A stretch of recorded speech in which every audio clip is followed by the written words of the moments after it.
It's Kevin. Today we're going to go over the 3 industry projects using measurable results, and we're going to add numbers. So I have a presentation that I want to share with you, and we'll go ahead and jump into it right now.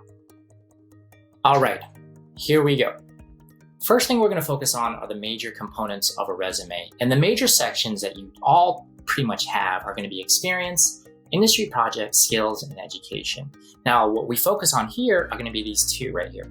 Experience and industry projects. They kind of go hand in hand, but sometimes your experience isn't related to your industry, and your industry projects are focused on what you actually want to do. You'll typically find those industry projects come from your education or anything you've done that's like really something you're passionate about. So when that's the case, we have to switch the order around, okay? And that means you want to actually focus on your industry projects first on your resume, then skills, then education.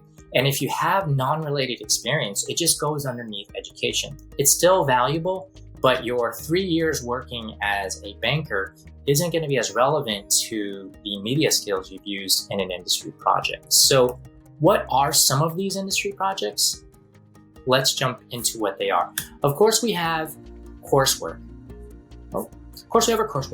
Which is like the web stuff, the graphic course you take in, the video production courses, integrated marketing, gaming and transmedia. All of those courses, you're able to create content that we would consider industry projects. You can use them in your resume. You can use them in your portfolio. Additionally, if you held any kind of roles or titles at some of our MCBS events, Hall of Fame, House Cup, anything that's related to work and working within Full Sail media, that can be an industry project. If you are a freelance photographer, designer, or have your own business, that's another way that you can showcase them as industry projects. That's even considered experience, but we're going to use those 2 terms synonymously. So industry projects and experience can be used the same as long as they're focused on your industry. If you have professional experience, say you work at a restaurant and they ask you to create a social media page, but your job is really you're a host, but you did a media-based project, you can use that media-based project as an industry project for your resume. If you have anything that you do that's YouTube, blogging, vlogging, podcasting, if you're a designer and you use Instagram for design a day, all of these things are what we call passion projects, things that really are areas that you just enjoy, that you spend most of your time doing, you create content for it. Those are all considered industry projects as well, and can be considered industry experience. So the way that you want to showcase them is in a way that will actually be just like a job. But here's something that's important to remember. Out of all of these things, everyone has anywhere from 10 to 20 that are media-based projects you've created throughout this program. What's important to know is that not every single piece is something that can live in your portfolio or should be in your resume, not for the sake that it's not exactly, portfolio worthy, but it may not be relevant to the thing you want to do. So make sure that you pick the projects that relate to the industry you want to pursue. And let's look at how you can add these projects into your resume. So we want to add job titles, and notice that I put here hireable job titles. That means you want to be in a space and create a job title that an employer can look at you and say, yes, that's the level of employee that we're looking for. For example, graphic designer, web designer, video editor, video producer, videographer. Those are all job titles that you can all say you have based on industry projects created in media communications alone. Additionally, there's other things that don't fit into those very specific areas. If you just create content as a whole, if you are creating content for social media, manage social media content, if you are considering yourself a digital marketer, a media specialist, a marketing coordinator, those are all hireable titles. Now, they're fairly entry level to mid-level, but they can be used in a way that can get you hired. Now, the difference in these 2 areas is that we would say the top set are more of the specialist roles. If you want to sit down and design for 6 hours a day, these are the types of titles that you're probably going to use. If you are more of a generalist, you don't like doing that same thing over and over, look at more titles that are more broad, that you can create a variety set of content to use on a daily basis. Now, here's something important. Oh, I went too far. We have to avoid the terms like owner, CEO, freelancer, creative director, project manager. Now, these terms are just not the most hireable if you only have 1 year of experience, or if you have less than a year of experience, a minimum set of experiences. If you are at a creative director role, make sure that experience level meets that criteria of the job, which is going to be anywhere from 5 to 10, sometimes 10 plus years of experience. Same thing with project manager.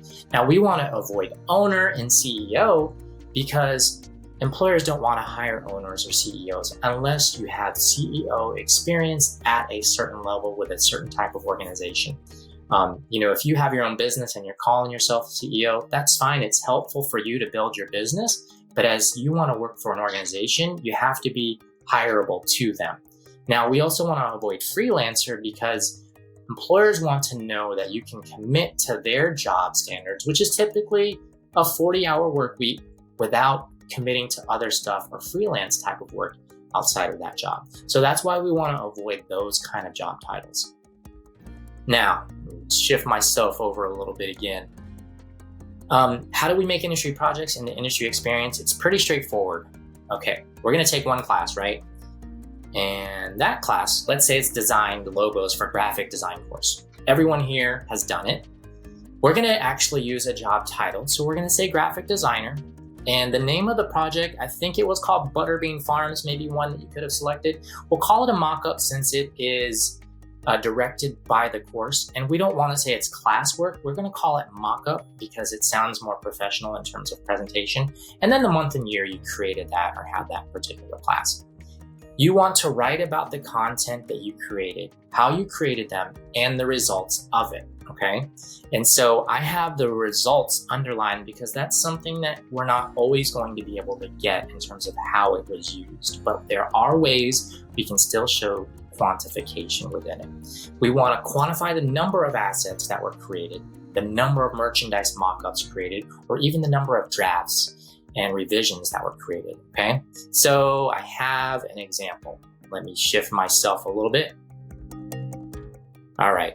So, for example, designed and created 3 draft logos to 8 hand sketches and 5 sample logos using Illustrator.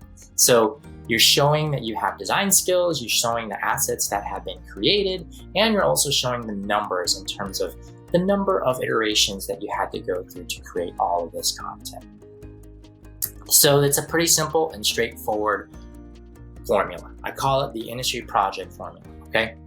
And the way it works is simple.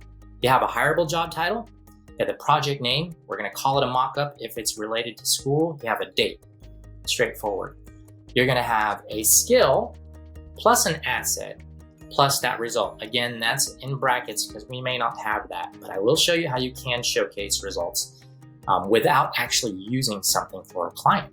So other terms, create what you created plus a asset, which could be a marketing campaign plus the results.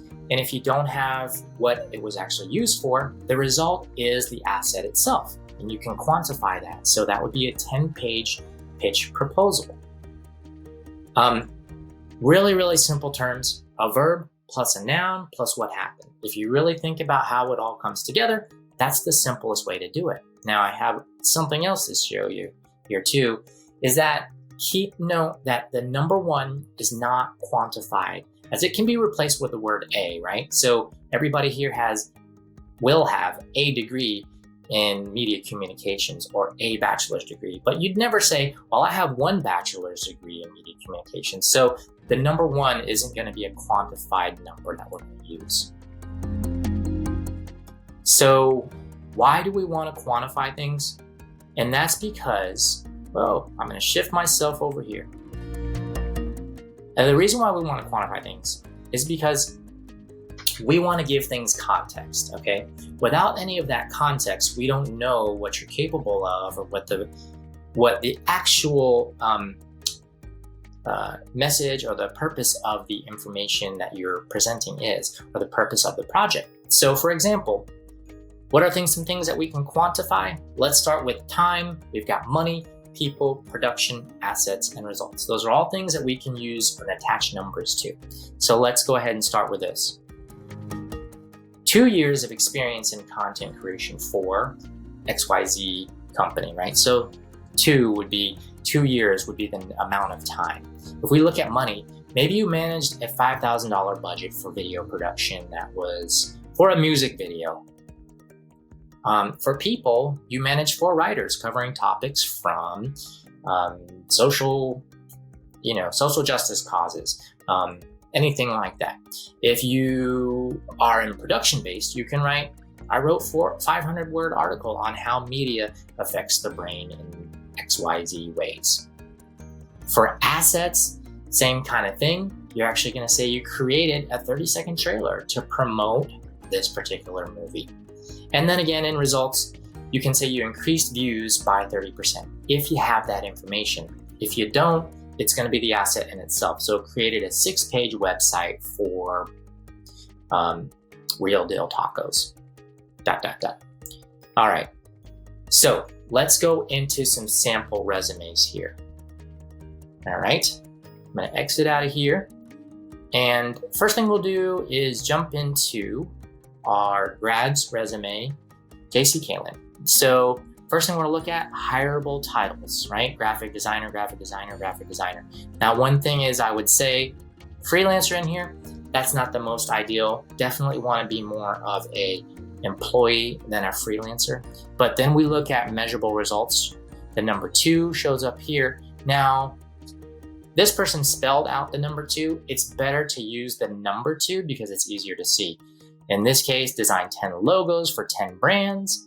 And we have redesigned 2 logos and assisted in creating 9 social media platforms, designed 2 posts for social media, very, very much quantified. And we have over 5, including this number 2, measurable results.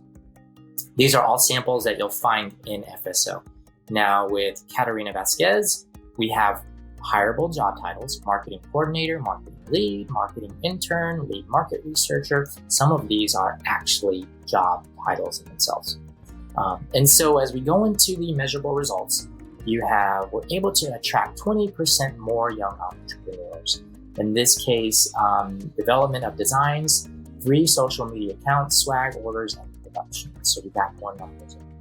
Again, created and cultivated this information in a directory of 30 plus contributors. Now we go into analyze 5 of the show's competitors to see what likes and dislikes were showcased. Dissected about 20 plus accounts to find the show's target. So these are all ways to show numbers. And then of course the third one, we have Tyler Ozzy Oswald with 6 years of experience. And you'll notice hireable job titles, digital podcast producer, multimedia producer. Producer is a term that can be used in a way because you're producing content. Now, the numbers that we show here, managed a crew of 10, produce 8 plus long-form broadcasts, 7 crew, 25 episodes, 2 to 4 new contributors. Those are all numbers that employers are going to be looking for. So all of these have quantified measurable results. I mentioned in here using actionable verbs, or maybe I didn't, but this is a link that I will drop into your resources page, and it's going to show you how you can use more actionable verbs or skills that you actually use in a specific area. So if you've led a project, that could be one. If you envisioned or brought a project to life, you created design. So there's a lot of great actionable verbs in here. This will be listed for you in FSO. So that, my good friends, is how you can quantify your resume using measurable results and adding those numbers. That's all we have for today. I look forward to seeing you next time.